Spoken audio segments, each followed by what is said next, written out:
Here we go. All right. Hey, everybody. Aaron McFarland here from the Enrichmond Foundation. I run the TreeLab program. I'm here today talking with Liz Johnston from City Forest Credits about carbon credits. And we're going to go over a bit about them and what they are, how they work, all those types of things. But first, we'll let Liz introduce herself, and then we'll get rolling from there. Thanks, Aaron. I'm Liz Johnston. I'm director at City Forest Credits, and I'm happy to be here and answer some questions today. Yeah, so first question for anybody who doesn't know or has never heard of, which is probably pretty likely they never heard of a carbon credit. So what exactly is a carbon credit? Sure. So a carbon credit is a single carbon credit represents 1 metric ton of carbon dioxide. There's several types of carbon credits. The ones that we work with, urban forest carbon credits, they pull carbon dioxide out of the atmosphere and store it, like in a tree. So in our case, trees act like a sponge. They take in carbon dioxide and they sequester it or store it in their wood, in their woody biomass. And an increasing number of businesses and local governments are voluntarily looking to reduce their carbon footprint. So reducing emissions is a great first step, but these entities can also purchase verified carbon offsets to reduce their emissions that can't be avoided.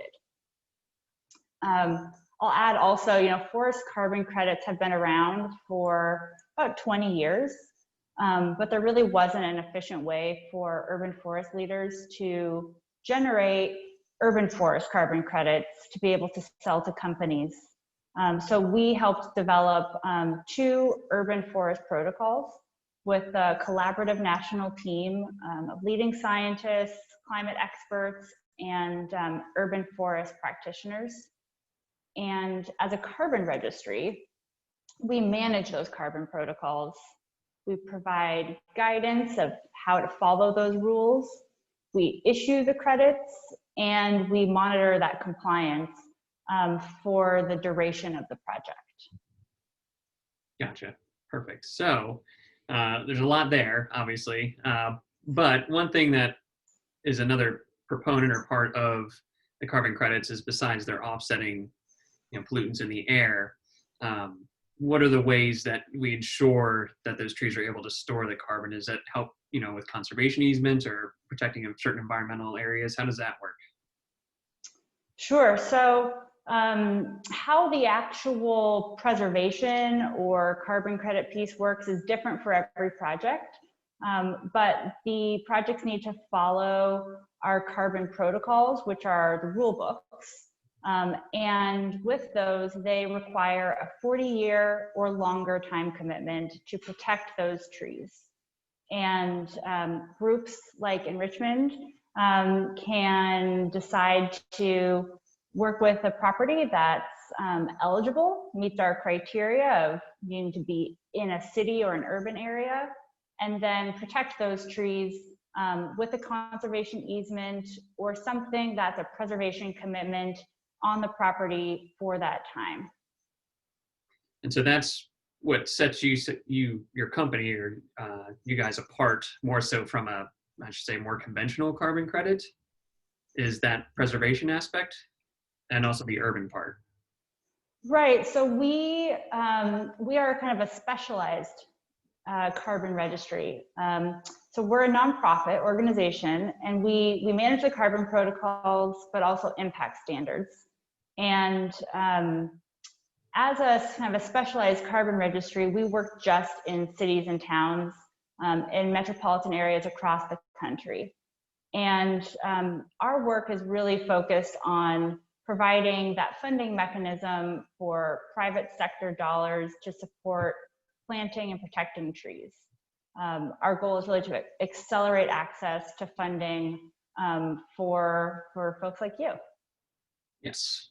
So I think you've covered a lot of this stuff, but besides you guys, what are some other places that sell carbon credits? Are there a lot of other nonprofits that do it, or is it more for-profit businesses, I should say? There's a couple other nonprofit carbon registries, but they don't sell urban forest carbon credits. I should say no carbon registries sell carbon credits.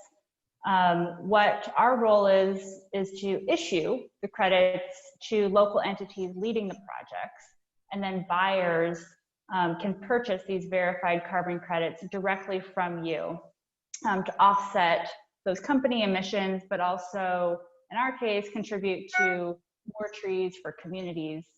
A few other registries out there that work in other types of carbon are Climate Action Reserve, or American Carbon Registry, or Vera. Those are kind of the main three that operate in the United States. And then we are sort of specialized just the urban forest side of things.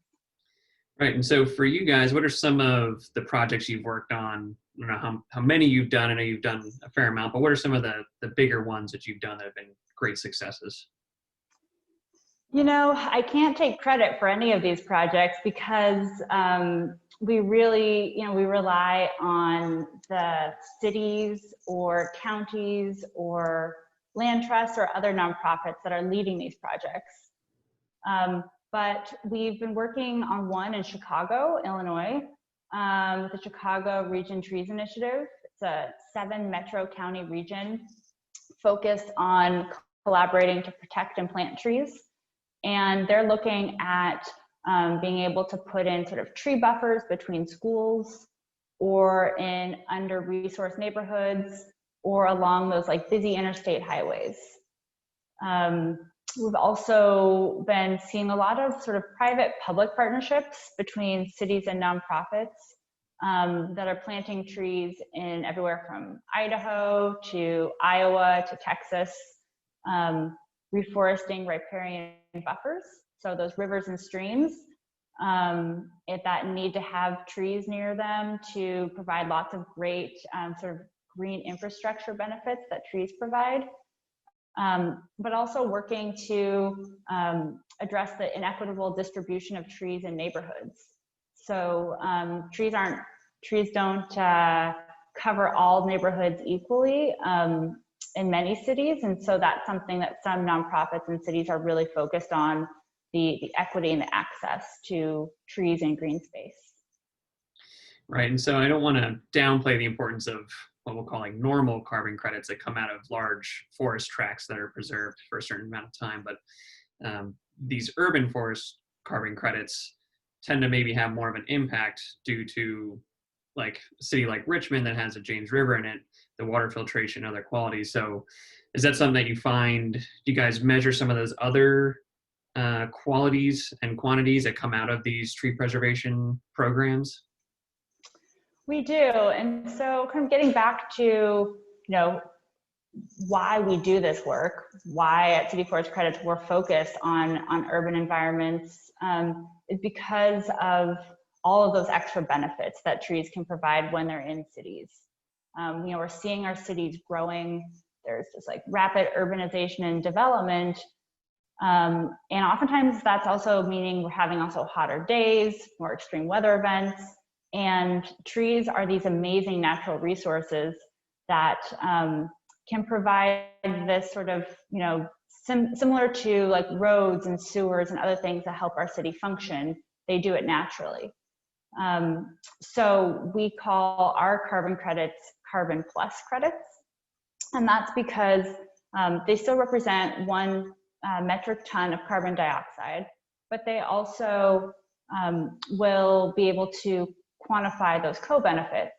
So they're helping with stormwater management during those heavy rainfall days, improving air quality, and also providing energy savings. When you have trees near buildings, they provide shade and they cool the air during hot summer days. And they also buffer against the wind in the winter. And this can lower the amount of money that's needed to spend to heat and cool these buildings. So we can quantify those functions with resource units and dollars of avoided costs. And that goes with every project. So that's just one of the things. And then there's so many more really around the proximity to people. The projects like yours they're really accessible for community members to participate. They're highly visible in the city, and they're where people are, they live, they work, they play, and they can have lots of human health and other economic benefits as well. And I think that mostly wraps up all of my questions that I have for you. I don't know if there's anything else you wanted to add to it. If not, I just wanted to bring up briefly, our work with your group is at East End and Evergreen Cemeteries, where we've worked with the Virginia Department of Forestry to create a forest management plan, and then with you guys as well to help guide us and set up the conservation easement in a way that the trees are protected and that we're able to harvest those benefits out of the trees and the carbon plus benefits. So a big thank you on that as well, but I wasn't sure if there's anything else you wanted to add to this whole conversation, something we missed or anything along those lines.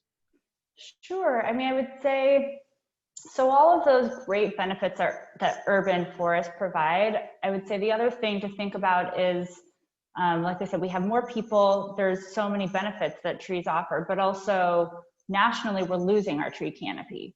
So a 2018 US Forest Service study found that we're losing over 175,000 acres of urban forest per year in the country.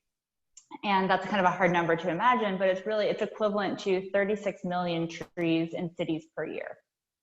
It's not equally distributed among cities, but it's happening. And so I think when you have projects like the Evergreen and East End Cemetery, you're able to not only protect those existing trees, but you're able to do so many other things for the forest health, through restoration and other work you're going to be doing, and also really providing a space that is for the community. And you maybe will be talking more about what your plans are for the site, but I think it's a really special place, and it's wonderful to see things like this happening. Yeah, awesome. Yeah, thank you. And I think that's it. So thank you again for coming on this call and answering these questions and enlightening us to the world of carbon credits and what City Forest Credits does. Thank you very much. Yeah, certainly. Thank you.